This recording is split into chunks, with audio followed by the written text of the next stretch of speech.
eza musique bana yebisaki yo la musique l'artiste musicien na biso il faut basala la guerre loyale c'est ça qu'on appelle loyauté yango nde loyauté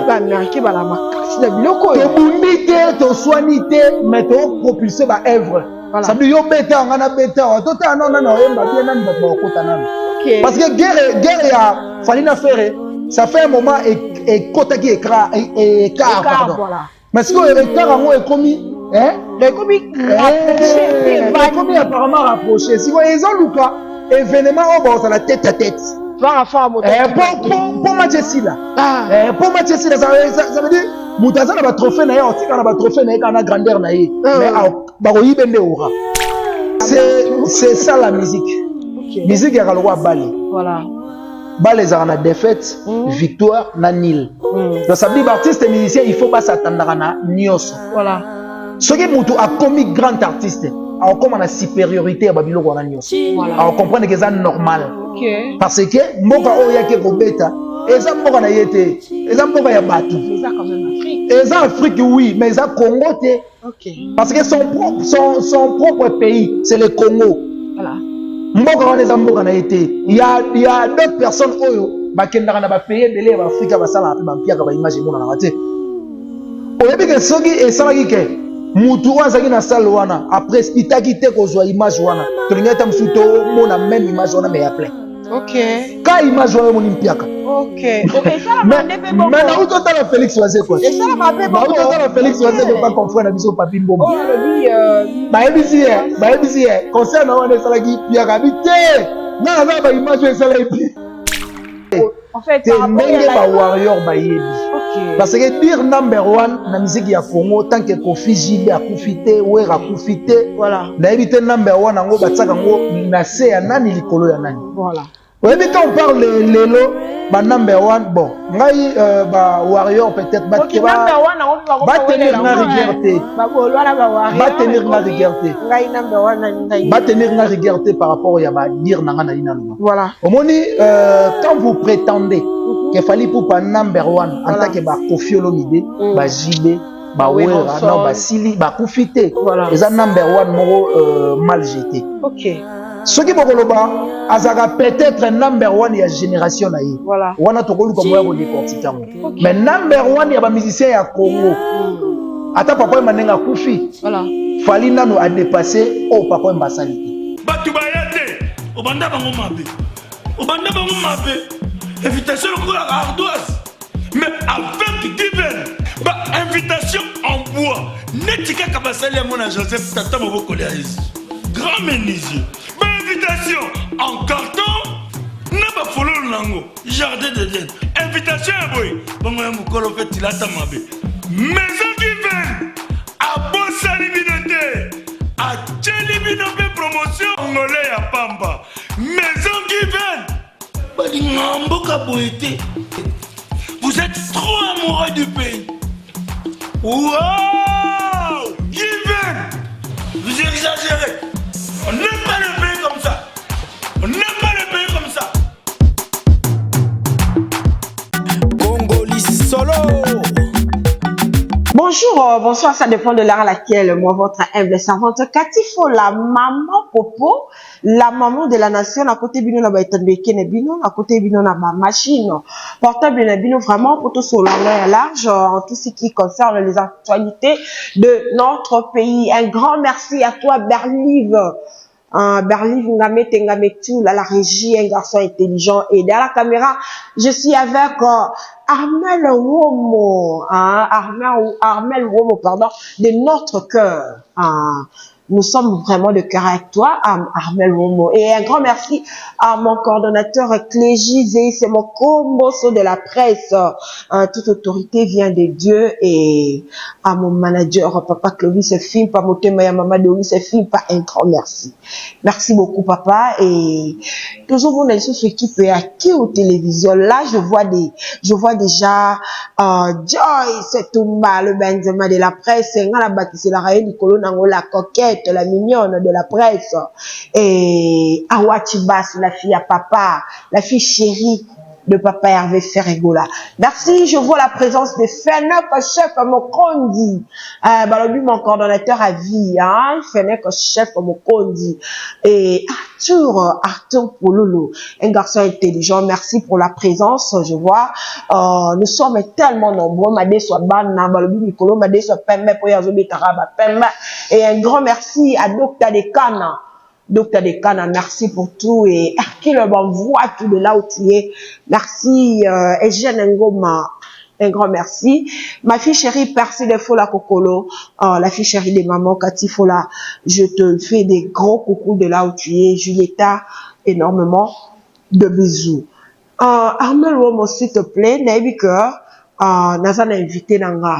Si et seulement s'il est d'accord, à cause de l'entrée naïe, compte tenu à bilo komoko bouete koleka récemment, et aujourd'hui, on va essayer un peu de faire, pour ça la moitié table rase. S'il vous plaît, Sonako Yambaya avec honneur, je vois déjà mon invité entrer des longues jambes. Ah, tu essaies de dans la tisonne. Ouais. Très bien. En tout cas. Ouais. Armel, moi bien. Non. C'est que. Tu peux mettre ça par ici. Voilà. Attention. Merci beaucoup. Nous, on est profane de ça. Vraiment. On va comprendre ça. Technique, ils ont C'est ça, normalement. Mais bien. On a bien un bien. Merci beaucoup. Merci. Vraiment. Tes longues jambes. Maman Popo. Bonne santé.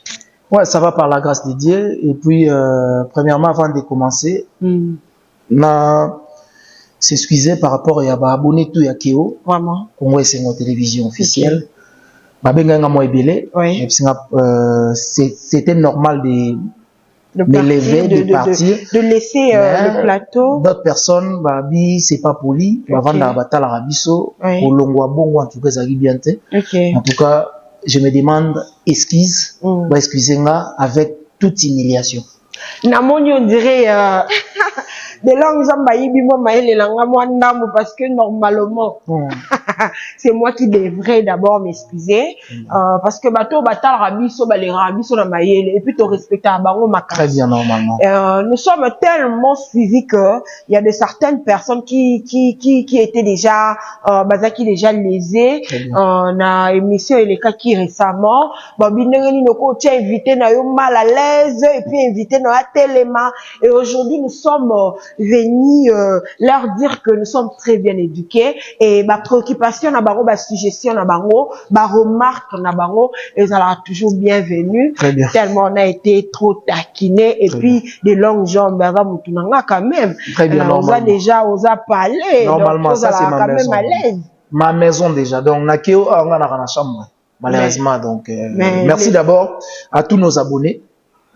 Abonnez-vous toujours massivement, partagez des vidéos, likez, commentez comme d'habitude.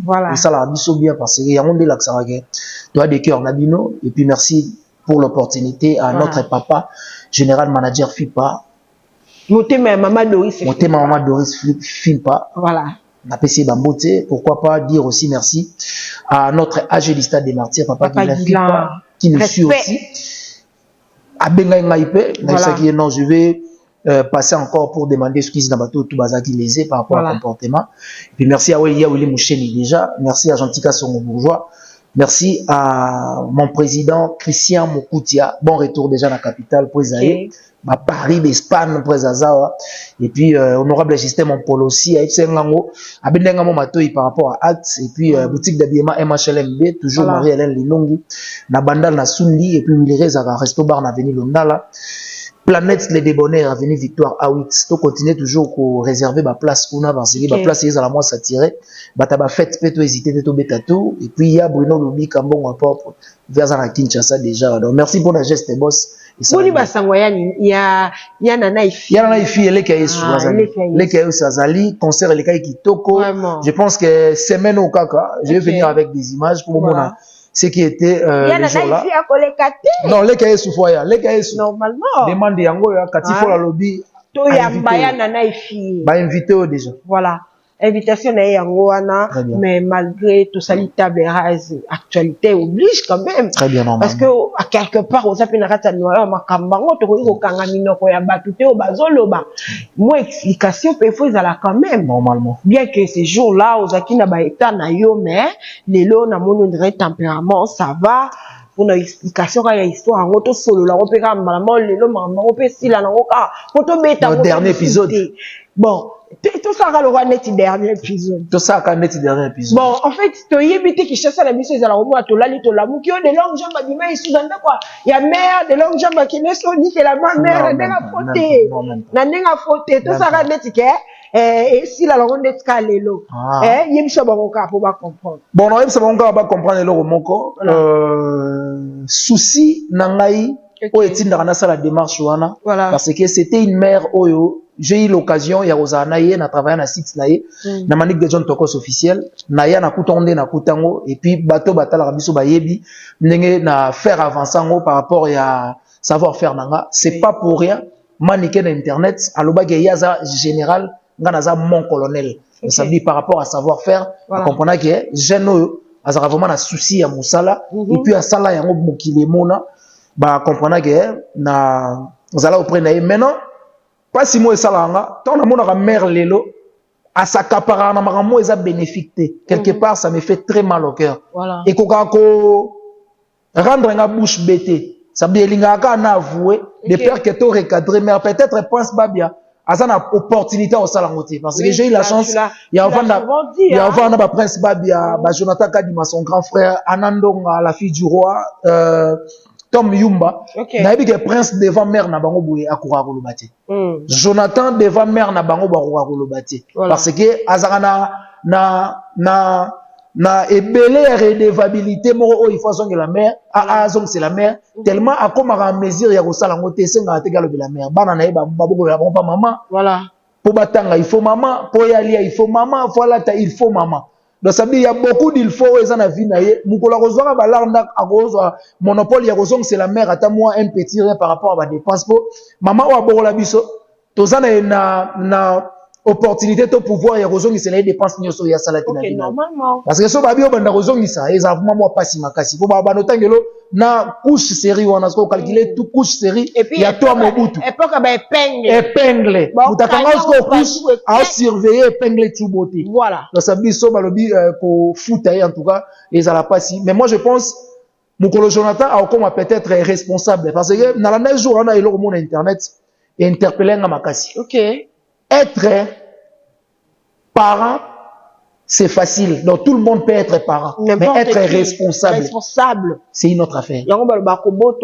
Facile, mais donc Kobota est un parent. Kobo kolande comme responsabilité. Voilà. Donc ça veut dire que nous responsabilité na yego longona maboko ya maman. Peut-être a comme na monopole ya kolobaso maman saline ti mabe. Akoya pa lo bagete maman o sali o biso vraiment.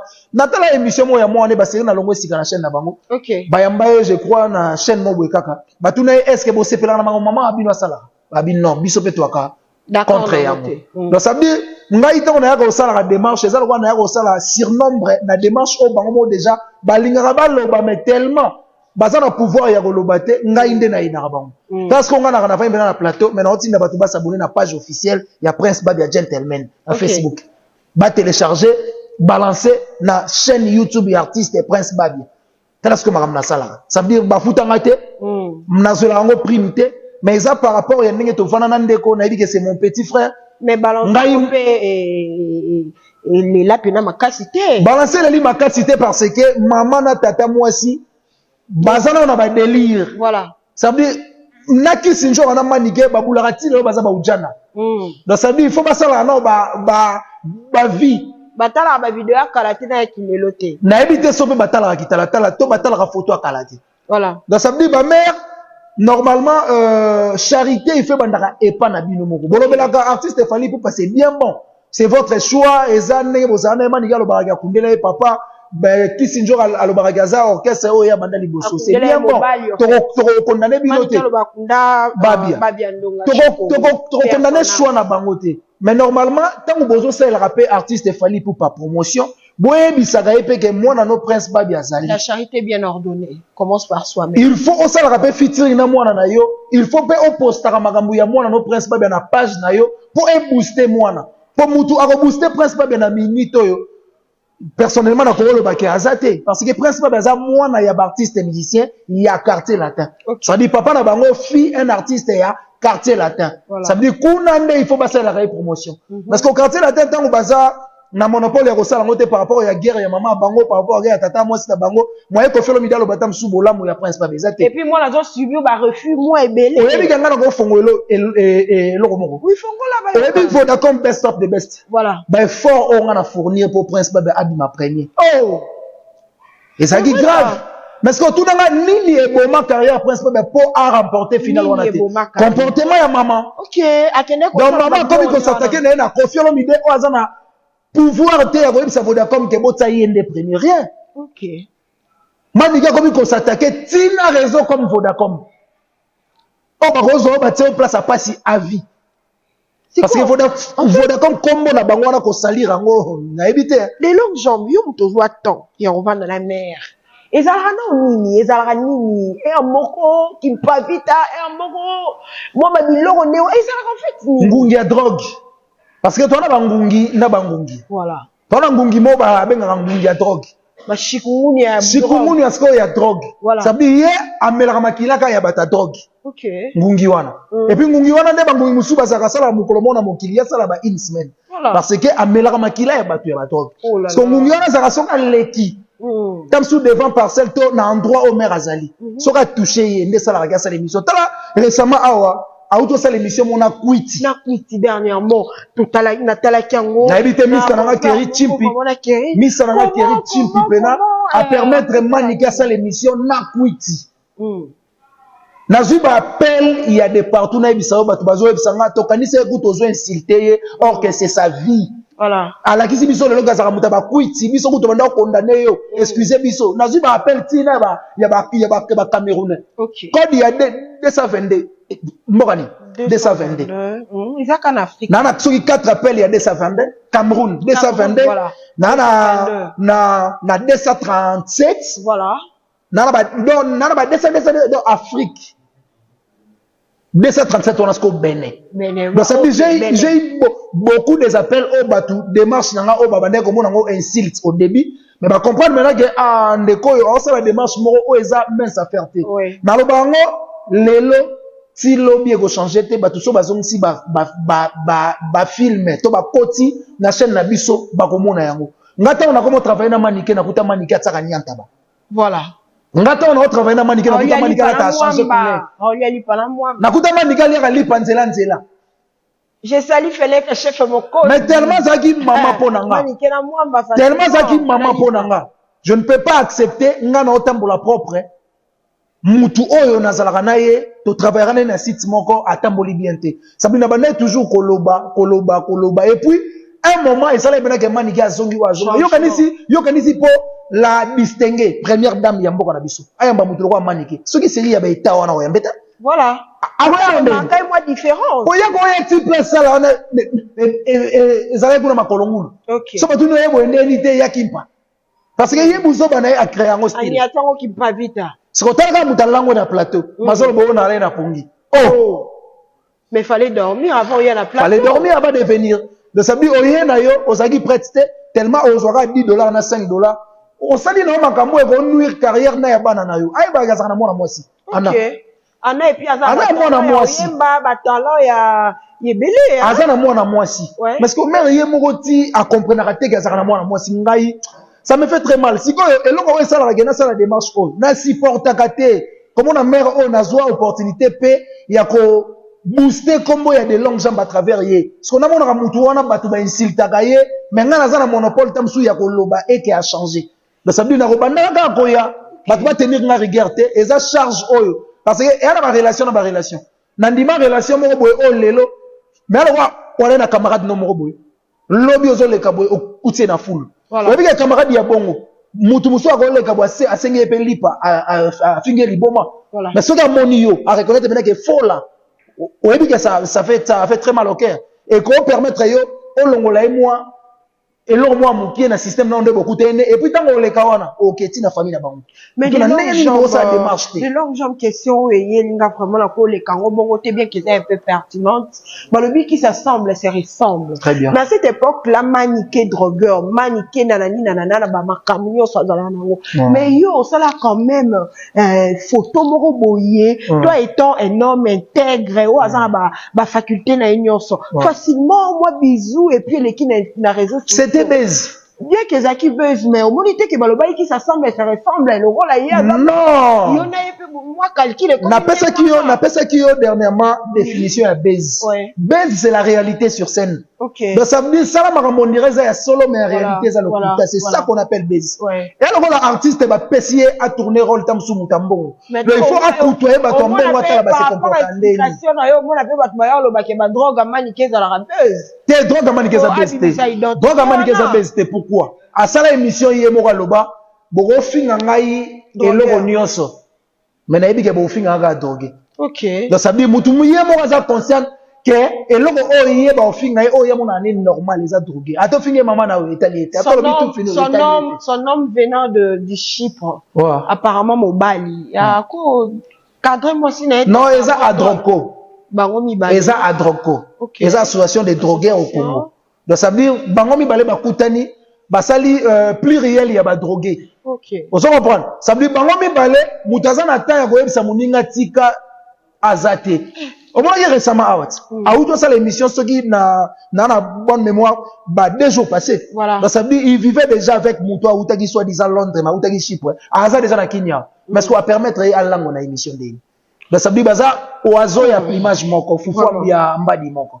Ok, merci des longues jambes. Na monito mais qui un peu comme martelé sur sujet en gros bien que on va dire il y a longue jambe c'était une personne ou bien c'est une personne oh bazoa temps pour passer ba moment moko boyé ou peut-être un peu et boustayo à permettre était que ba makambo mais maniqué à voilà et landaye s'il s'agit de relobela les internautes comprenaient que ils ont aussi été feintés so ya relobela ozala aoya peka relobela vraiment merci Nalinga qui a insisté sur ça. Parlons maintenant de l'artiste Fally Ipupa tout comme on a cancer na Côte d'Ivoire number 1 très bien du Congo en fait tomoni oise ko beti na Côte d'Ivoire et le bal on ta made so bana o le lo komi made so pembe po ya tanda véré oise ko beti na Côte d'Ivoire en fait beti pia selon les images mais apparemment l'artiste Fally Ipupa et za number 1 il y a musique à Congo ndenge biso no soto yebi qu'est-ce qui a fait à ce que concerne ya Côte d'Ivoire et ça la bon rectification number 1 ndenge biso nyo soto yebi en fait ndenge ba warrior ba yebi parce que dire number 1 na musique ya Congo tant que Kofi Jibe akufite we akufite voilà na yebi number 1 ngo batsaka ngo na se ya nani likolo ya nani voilà yebi quand on parle lelo ba number 1 bon ngai ba warrior peut-être ba tenir na rigueur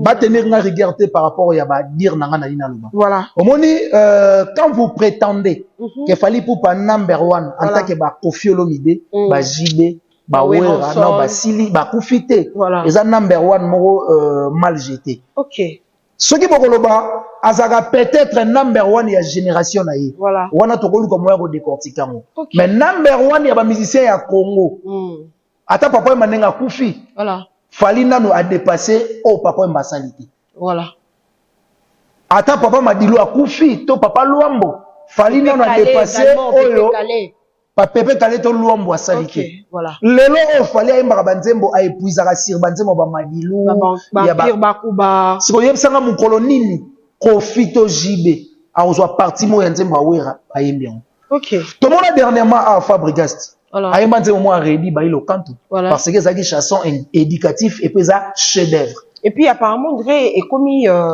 explication il y a en fait il y a génération oyo bah comme vous puisez plus c'est pas à Redi à Miss normalement parce que bibliothèque quand tu prétends que aux grand ne faut pas épuiser et pas bateau yo sous-estimer ok Yo sous-estimer mutu, mais on épuiser Syrie. C'est on a grand, nani aza petit. Voilà. Donc ça veut dire bande on a biso, tant ba ça la ba analyse, ba pesa ka biso ba piste ya ko réfléchir. Ça veut dire ko yanga na makambo en gros té. OK. Yanga na makambo na point moko oyo ça la ke ba décortiquer na pièce toye ba ezani. Voilà. Quand tu dis fallait ça numéro 1 ba musicien congolais, oui. Moi de ma part je dirais non, parce que Koffi Olomide aza vivant.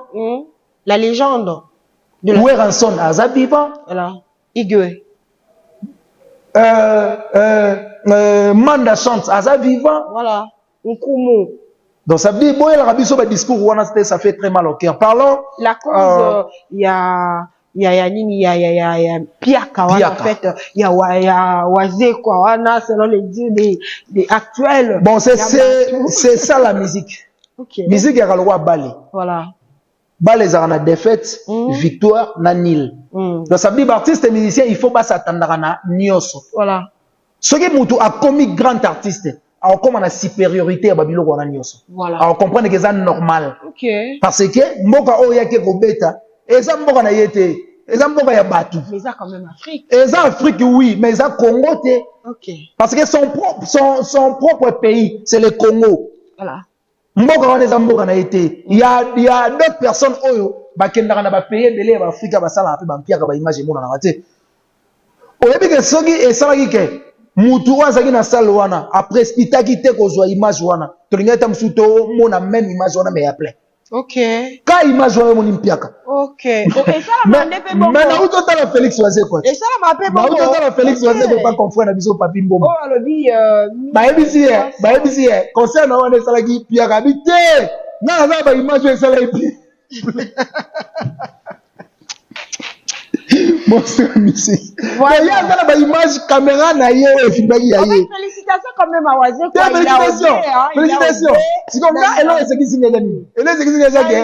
Moutazo le bagage. Ba caméra no filmé qui wana. Elle on a battu. Na on a fait. Voilà, c'est quoi la caméra qui est là. C'est donc ça battu. Mais en réalité, Mundele n'a pas de caméra bon côté. Ouais, battu. Et puis, Mundele, non, exactement pour ça, caméra, bon, c'est pour tricage et côte à côte. Surtout la Congo. Tricage et côte à côte. Surtout la RDC. Les amis, artiste, c'est la puissance à l'impiaka. Ok. Parce que, eza, loi de la nature, il y a musique. Voilà. Ça veut dire, je me suis royo, ça l'y plein, je me suis royo, ça l'impiaka.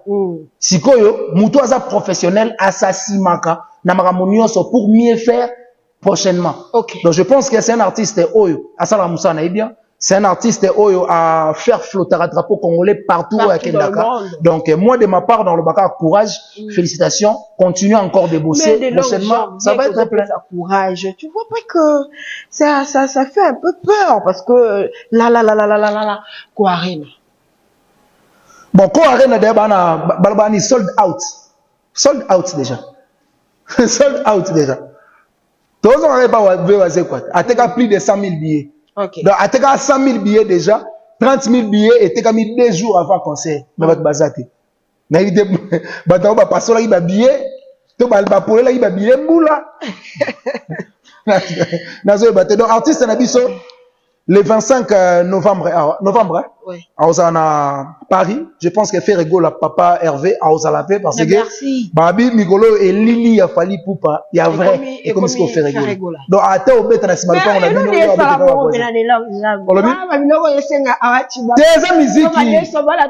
musique. La musique, artiste musicien na biso, il faut pas ça la guerre loyale. C'est ça qu'on appelle loyauté. Il y a un monde loyal. Américain ba la makasi na biloko to bundité to soinité mais to propulser ba œuvre ça veut dire yo beta ngana beta to ta non yemba bien nani ba kota nan OK parce que guerre ya falina faire ça fait un moment et kota qui écart pardon voilà mais ce que écart ngo est commis mais commis rapproché apparemment rapproché si ils ont luka événement au bord ça la tête à tête. Pour match ici là. Pour match ici là, ça veut dire, Moutaza n'a pas trophée naïe, aussi qu'on a pas trophée naïe, qu'on a grandeur naïe. Mais baroyi bende aura. Voilà. Moutou peut oiseau luka aïa. Côté Moutaza n'a pas trophée, bah ça a égalité. Il faut faire oya makasi. Parce que de part et d'autre, tu as dit que guerre est à makasi. Donc, on a pour que le meilleur gagne. Que le meilleur gagne. Très bien. Déjà francophonie, zalaki. Neve musique qui n'est pas jeune. Donc voilà. Nous sommes déjà à la fin de notre mission pour nous battre au meka au de la mouke. Très bien. Maëlle ndé kota moi mingi. Très bien. Comme na suka mission na mission. Ba o ba kota la pe ba o ba lingaka. Qu'est-ce que tu peux dire comme mot de la fin et puis ba dédicace directement. Ouais, non, ça va ngo merci parce que ba yo qui pardonnanga. Voilà. En tout cas, na c'est na bino pour boire gentil, na royoka pardon facilement. Merci parce que vous pardonnez et puis merci pour l'opportunité et puis pardon à mon général papa Clovis Fipa et à maman Doris. Je pense que ça a lésé aussi notre manager. Mais je pense que j'ai demandé pardon. Voilà. Le pardon c'est une force qui libère. Je pense que est libéré là. Et puis merci pour ton invitation. Merci, je te remercie. Je pense que prochainement tout ça, Moussala et l'Engissu Goleka. Mon numéro c'est plus 243 90 69 092 17 plus 243 90 69 092 17. Bouchi Lutona Dio, les grands revendeurs, Malou Mabedi, chambre du commerce. Merci aussi à mon président Christian Mokoutia, après Paris d'Espagne, Mokonzazawa. Puis merci na Gentika Songo Bourgeois, mon vieux, Nivolo toi na Kia. Gentika Songo Bourgeois, et puis Batuto Balingar de longues gens partout à travers le monde. Moi aussi, je vous love grave. Grave. Très bien. Merci beaucoup. Merci parce que tu étais en connivence avec moi. Et un grand merci à mon coordonnateur Clégie. Idéi seulement à la peau noire, le métier noir. Un coordonnateur pas comme les autres. Merci à Berly Vengame Tengame Toul, Awat Bas, la fille chérie à papa avec Farigola. Joyce, tout ma Benzema de la presse, Arthur, Boulou, un homme élégant derrière la caméra. Et Fanny chef au Mokon. Un coordonnateur à vie. Yawana Yanga. Merci Madé Sobana, je vous aime énormément. Challenge des amoko. En tout cas, les internautes, s'il vous plaît, tout le monde sur la challenge des amoko. Abonnez-vous massivement à la Congo et son officiel télévision. Tout ça pour Salabino, pour et ça, ils sont bien. Et je vous aime énormément. D'ici là, restez scotchés, branchés. On se retrouve à la prochaine. Bye.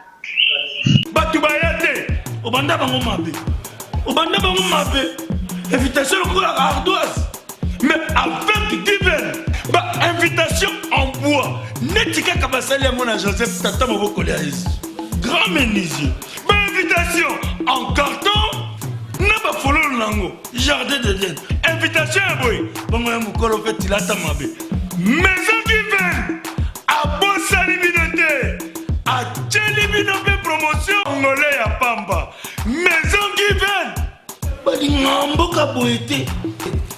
Vous êtes trop amoureux du pays. Wow! Given! Vous exagérez.